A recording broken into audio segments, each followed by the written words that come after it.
तो स्वागत है दोस्तों आपका फिर से इस शानदार प्लेलिस्ट में जिसका नाम है सेल्स प्रो। और आज का जो टॉपिक है बहुत ही अमेजिंग है दोस्तों। ये टॉपिक बहुत ही ज़्यादा मज़ेदार है। क्यों? क्योंकि इस चीज़ की वजह से लोगों की क्लोजिंग बहुत अच्छी हो जाती है। लोग अगर सेल्स में हैं, अगर कोई भी इंसान सेल्स में है तो वो इंसान अगर इस चीज़ में परफेक्ट है तो उसकी क्लोजिंग रेशियो बहुत अच्छी होती है दोस्तों। और ये टॉपिक कौन सा है? ये टॉपिक है ऑब्जेक्शन हैंडलिंग। और दोस्तों इसको मैंने दो पार्ट्स के अंदर बनाया है। पहले पार्ट के अंदर हम 3 तरीके से बात करेंगे, मैं आपको बताऊंगा किन किन बातों पे बात करने वाले हैं। और दूसरे पार्ट में हम बात करेंगे कि कैसे इन ऑब्जेक्शंस को हैंडल करा जाता है। राइट, पहले समझते हैं ऑब्जेक्शन हैंडलिंग क्या है। और जो 3 पॉइंट्स मैंने इसके लिए निकाले हैं आप लोगों के लिए, सबसे पहली चीज़ हम समझेंगे कि ऑब्जेक्शंस होते क्या हैं एक्चुअली। राइट, दूसरी चीज़ जो हम समझेंगे वो समझेंगे टाइप्स ऑफ ऑब्जेक्शन, कितने तरह के ऑब्जेक्शंस होते हैं, इसको समझना बहुत ज़रूरी है दोस्तों। और तीसरी चीज़ होती है process of objection handling. Objection handling का प्रोसेस क्या है? सिर्फ ऐसा नहीं होता है कि आपने कुछ रट लिया 2 लाइनें और वही सबको रिपीट करके बोलना है। नो, ऐसा नहीं करना है। आपकी ऑब्जेक्शन हैंडलिंग तभी परफेक्ट होगी जब आप इन चीज़ों को समझेंगे।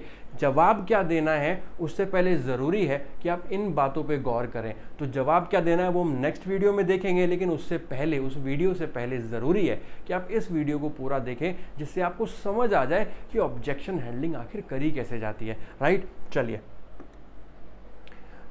सबसे पहले बात करें ऑब्जेक्शन क्या होता है। दोस्तों सेल्स प्रेजेंटेशन के बाद जो सबसे पहला आप बोलें कि जो आपके सामने लीड है, जो प्रोस्पेक्ट बैठा है, जो कस्टमर आपका है, उसका जो सबसे पहला रिएक्शन होता है उसको ऑब्जेक्शन बोलते हैं। बहुत ही सिंपल शब्दों में आपको बताऊं तो जो पहला ऑनेस्ट प्योर रिएक्शन होगा ना, वो होता है ऑब्जेक्शन। और ऑब्जेक्शन आता क्यों है, ऐसा होता क्यों है? क्योंकि कस्टमर ना हमेशा अवेयर रहता है इस चीज़ से, वो हमेशा एंग्जियस रहता है इस चीज़ से कि भाई मैं कोई गलत डिसीजन ना ले लूँ, मैं कुछ गलत चीज़ ना खरीद लूँ। राइट, अगर वो कुछ गलत चीज़ खरीदेगा तो उसके पैसे बर्बाद हो सकते हैं, उसका टाइम बर्बाद हो सकता है, उसका रिलेशन ख़राब हो सकते हैं।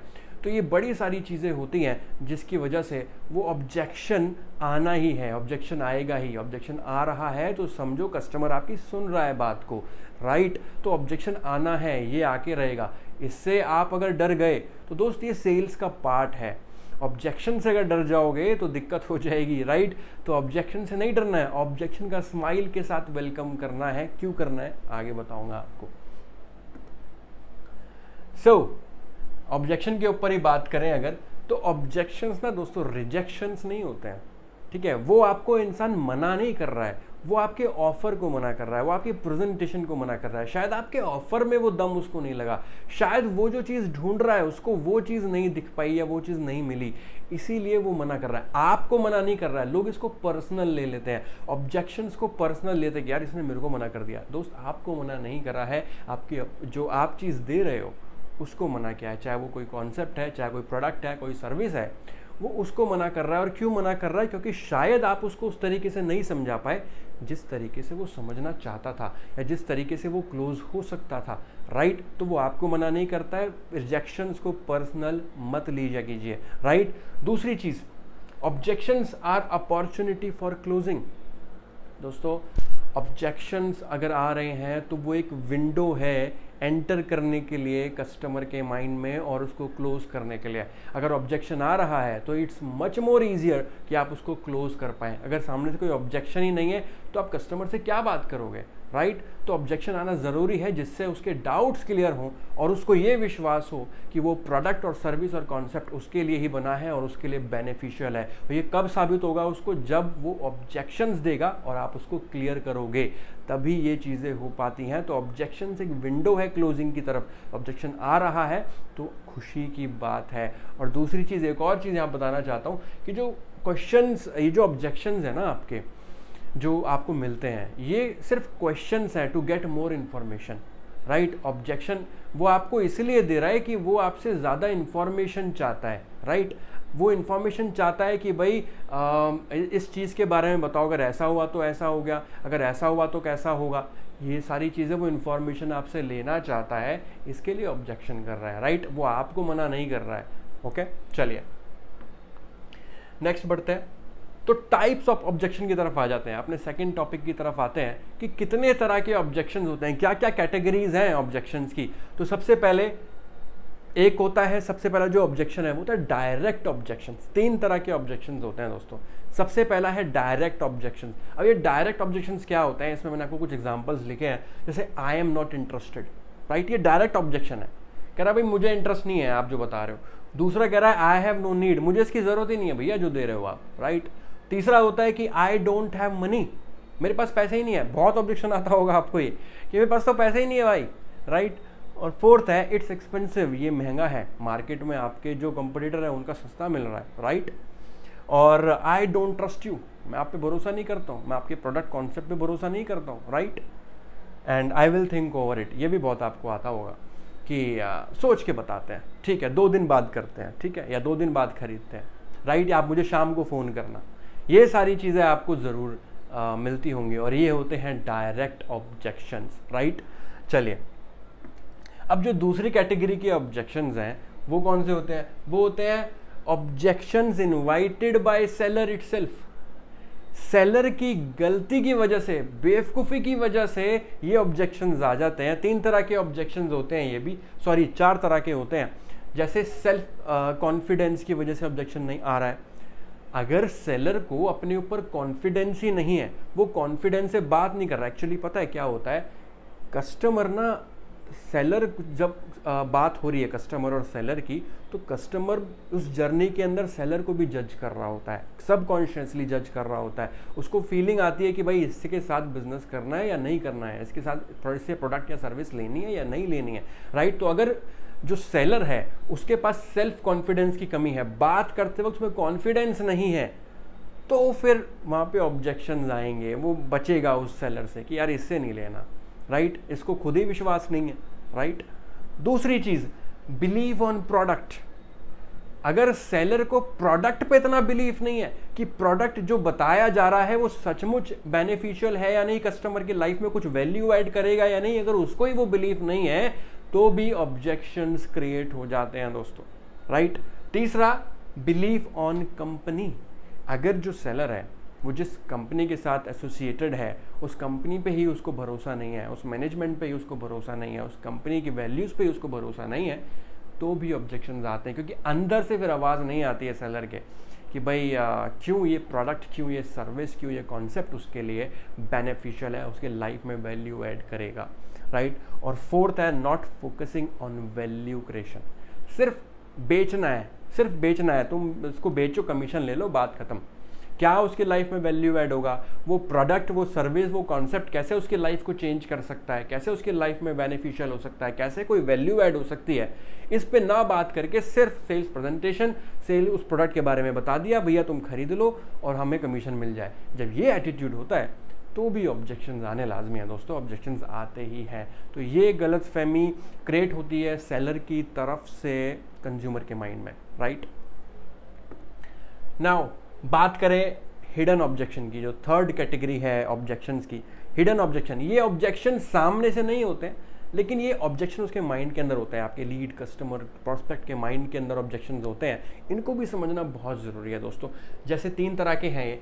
पहला, prospect is not decision maker. जिससे आप बात कर रहे हो, जो सेलर बायर से बात कर रहा है, हो सकता है वो एक्चुअल बायर हो ही ना, वो एक्चुअल डिसीजन मेकर हो ही ना, राइट। उसके बिहाफ पे डिसीजन शायद उसके पेरेंट्स ने लेना है, शायद वो पापा से पूछ के बताएगा, ये बोलने वाला है बाद में, शायद वो पूछने वाला है अरे मैं अपनी वाइफ से पूछ लेता हूँ, मैं अपने हस्बैंड से पूछ लेती हूँ, राइट। या फिर आप किसी कंपनी के अंदर हैं और वहाँ पे वो बोल रहा है कि एक्चुअली मुझे अपने बॉस से बात करनी पड़ेगी। तो भाई अगर बॉस से बात करनी पड़ेगी तो बॉस को ही बताना था, बॉस से ही मेरी बात करवानी थी डायरेक्ट, राइट। तो अगर हस्बैंड को बताना तो हस्बैंड और आपको साथ बैठना था पहले से, राइट। लेकिन ये सब चीज़ें नहीं होती हैं। वो बोलता है भाई अगर मैं इसको बता दूंगा पहले ही तो मुझे कुछ बताएगा नहीं, मेरे से ढंग से बात करेगा नहीं, तो पहले मैं समझ लूँ उसके बाद देखते हैं, इसलिए ऐसा होता है, राइट। दूसरी चीज़, buyer is not comfortable with seller. जो खरीदार है, जो आपका प्रॉस्पेक्ट है, वो सेलर के साथ कंफर्टेबल नहीं होता है। एक एग्जांपल देता हूँ, लॉन्ड्री का, राइट, वुमेन लॉन्ड्री का। क्या होता है, लेट सपोज कि एक सेलर है जो लड़का है और वो अगर वुमेन लॉन्ड्रीज सेल कर रहा है तो लेडीज़ को प्रॉब्लम होगी उस जेंट सेलर से बात करने में, राइट। सो वो ऑब्जेक्शंस तो बाद में आएंगे कि भाई कितने का है, क्या प्राइस है और वो सब चीज़ें, क्वालिटी एंड ऑल, लेकिन उससे पहले ऑब्जेक्शन क्या आ जाएगा कि यार वो कंफर्टेबल ही नहीं होंगे, राइट। ये हिडन ऑब्जेक्शन है, उसके पास, सेलर के पास वो लेडीज़ जाएंगी ही नहीं, जाने से कतराएंगे कि यार कैसे बात करें इससे, राइट। तो ये भी एक प्रॉब्लम होती है, जेंडर प्रॉब्लम भी एक हो जाती है सेलर और बायर के बीच में, राइट। तीसरी चीज़ है prospect doesn't know what to buy, और यहाँ पे प्रॉब्लम क्रिएट होती है और यहाँ पे इसका सॉल्यूशन देना भी बहुत मुश्किल हो जाता है।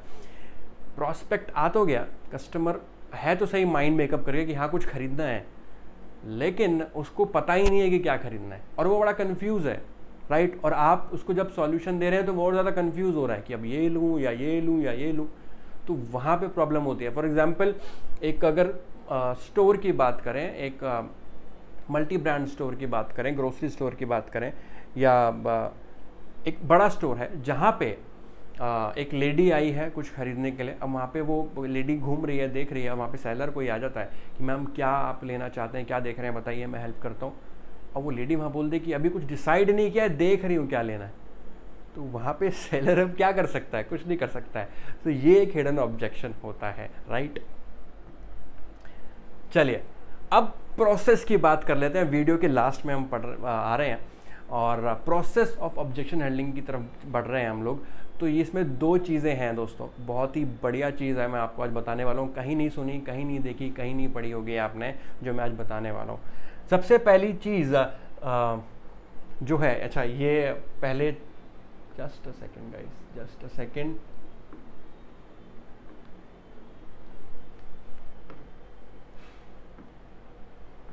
ओके।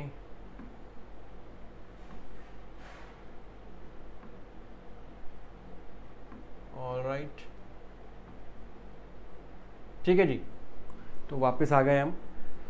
सो यहाँ पे प्रोसेस ऑफ ऑब्जेक्शन हैंडलिंग की हम बात कर रहे हैं। इसके अंदर दो पॉइंट्स हैं दोस्तों। सबसे पहला जो पॉइंट है वो पॉइंट है कि eliminate your objection in advance. इससे अच्छी तो बात ही नहीं है। आपको लग रहा है कि यार अगर कोई ऑब्जेक्शन पहले से ही आ सकता है कि ये ऑब्जेक्शन तो आएगा अगर ये मैं पिच करूंगा, तो उस ऑब्जेक्शन को पहले से ही एलिमिनेट कर दो। एलिमिनेट मतलब खत्म कर दो, ऑब्जेक्शन बाद में आए ही ना, राइट, और क्लोजिंग हो जाए। फॉर एग्जाम्पल अगर मैं बात करूं, लेट से आप एलईडी टीवी लेने गए मार्केट में, ठीक है, वहाँ पे जो सेलर है जो एलईडी टीवी सेल कर रहा है, अब वहाँ पे जो बायर है उसने बोला कि अच्छा जी हमें बताओ बढ़िया सा एलईडी टीवी चाहिए, राइट, बढ़िया क्वालिटी का चाहिए। अब अगर उसने दिखा दिया पहले से कि भाई सोनी का एलईडी टीवी माने 43 इंचेस का या 50 इंचेस का दिखा दिया, राइट, और वो और बताया कि भाई ये QLED एलईडी टीवी है और ये 1 लाख का है, लेट सपोज।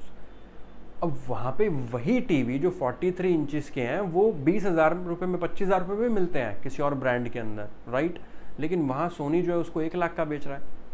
तो यहाँ तो ऑब्जेक्शन आ सकता है कि इतना महंगा कैसे, 25,000 का भी है, 1 लाख का भी है, राइट।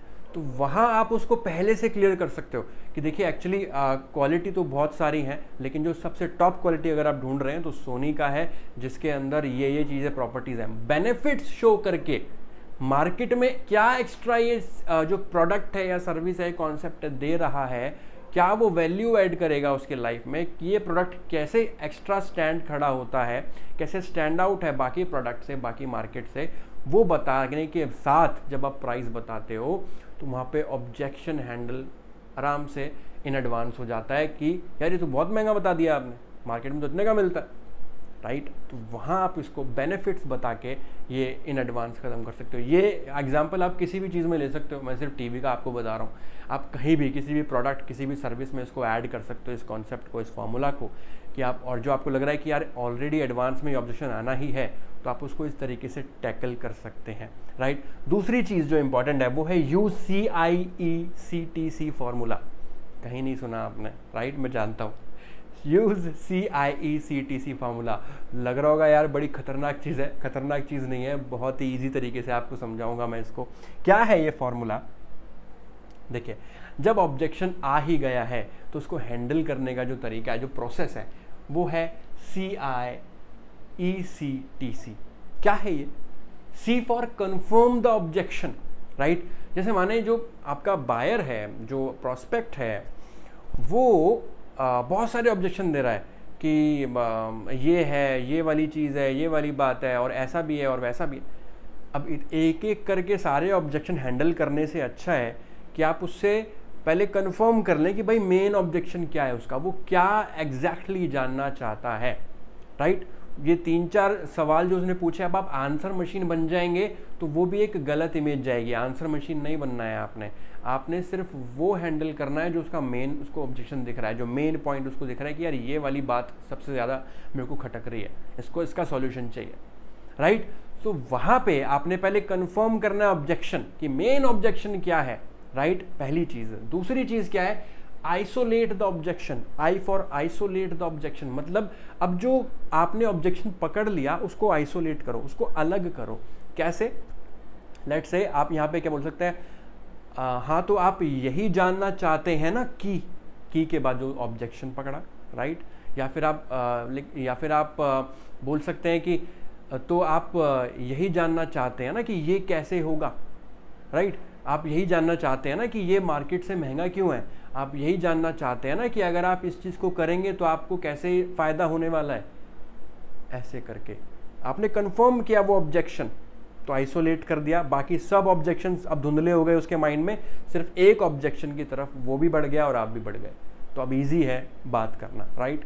तीसरा, एम्पैथाइज, ई फॉर एम्पैथाइज। इसके लिए बेस्ट फॉर्मूला है FFF, feel, felt, found, right. जैसे माने किसी ने बोला कि नहीं ये तो बहुत महंगा है, राइट, तो वहाँ पे फील कि मैं आपकी बात से बिल्कुल एग्री कर रहा हूँ, ये महंगा तो है। फेल्ट, लेकिन आपको पता है जितने भी लोगों ने इस टीवी को देखा है, जितने भी कस्टमर्स इस टीवी के बारे में पूछते हैं, उनको भी सेम यही लगता है कि ये बहुत महंगा है। लेकिन फाउंड, लेकिन जब वो इसके फीचर के बारे में जानते हैं, जब इसकी क्वालिटी, पिक्चर क्वालिटी को बाकी टीवी से कंपेयर करते हैं, तब उन्हें पता लगता है कि इसके जो पैसे हैं वो वर्थ हैं, और ये जो वैल्यू, जो क्वालिटी इस टीवी के अंदर मिल रही है वो मार्केट में किसी भी टीवी के अंदर नहीं है। Feel, felt, found, right. उसके बाद कंफर्म द आंसर। जो आपने जवाब दिया, लेट्स से इसी एग्जांपल को पकड़ें, आपने जवाब दिया कि इसीलिए जब फिर वो देखते हैं कि भाई इसके जो फीचर है, इसकी जो क्वालिटी है, जो पिक्चर क्वालिटी है, और जो इसकी वारंटी है, और जो इसका बॉडी है, एल्यूमिनियम बॉडी है, कुछ भी जो उसके अंदर एक्स्ट्रा प्रॉपर्टीज़ हैं, वो कि उसकी वजह से लोग फिर डिसाइड करते हैं कि हाँ वैल्यू फॉर मनी तो है। उसके बाद आपने क्या करना है, कंफर्म द आंसर। कि तो फिर मैम आपने देखा ना, या सर आपने देखा ना कि ये क्यों अलग है, क्यों ये महंगा है, आप एग्री हो गए इस बात से। कंफर्म द आंसर, कि जो आप आंसर दे रहे हो क्या उसको समझ आया, क्या उसका ऑब्जेक्शन हैंडल हुआ या नहीं हुआ। Confirm the answer. और उसके बाद आता है TC, trial, close and closing. उसके बाद आप फिर क्लोजिंग पे बढ़ते, जब वो बोले ऑब्जेक्शन हैंडल हो गया, हाँ बिल्कुल, हाँ अब तो बात समझ आ गई, हाँ ये बात तो है, जब वो ऐसा बोल दें तब ट्रायल क्लोज करना है या क्लोजिंग करना है। क्लोजिंग के लिए अलग से वीडियोस आपके पास मिलने वाली हैं, बहुत शानदार, क्लोजिंग्स कैसे करी जाती हैं उस पर मैं इस प्लेलिस्ट के अंदर आगे वीडियोस बनाऊंगा आपके लिए। लेकिन अभी यहाँ तक पार्ट 1 में है हम। नेक्स्ट वीडियो पार्ट 2, किन ऑब्जेक्शंस को हैंडल कैसे करना है, एग्जैक्टली बोलना क्या है, क्या जवाब देना है कि ऑब्जेक्शंस हैंडल हो जाए, right. Thank you very much, मिलते हैं नेक्स्ट वीडियो में।